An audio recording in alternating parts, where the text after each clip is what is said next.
This is Making Sense of Life. My name is Drew Karanen.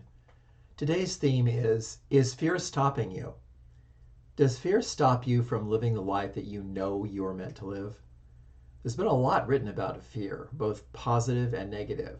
The positive side of fear, so some say, is that fear stops us from doing stupid things, like walking out in front of a bus or climbing into a cage with a wild animal. Personally, I don't call that fear, I just call that common sense. But here's how Reverend Dr. Edwin Gaines explained fear to me one time. Fear is not a block. It's a membrane, like a soap bubble. Poke just a small toe through it, and it pops. Often it's not the act of what we may be afraid to do. Rather, it's what we've convinced ourselves will happen if we follow through. And more frequently than we'd like to admit, those fears are situations that have very little likelihood of occurring. Consider a fear that you currently have. Got it? Okay. Now read the spiritual mind treatment below as if my words were yours, and see if it doesn't help you have a little more compassion and a little more direction when it comes to the next time you have a fear in your life.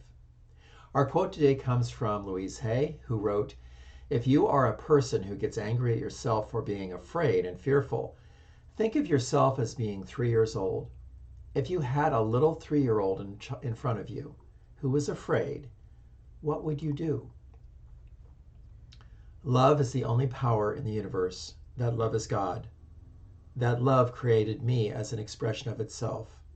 I am loved. In God there is no fear. It is impossible for God to fear, since fear springs from the unknown and spirit is all-knowing. I remind myself that as an expression of God, there is within me the knower that knows. I relax into that awareness. I do not judge myself by my initial reaction to a situation. I simply remember the truth. I am loving and compassionate to myself. I treat myself as the precious child I am.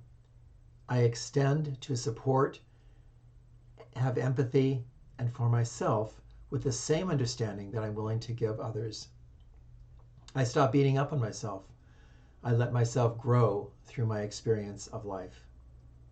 I release all hurtful thoughts about my behavior or myself.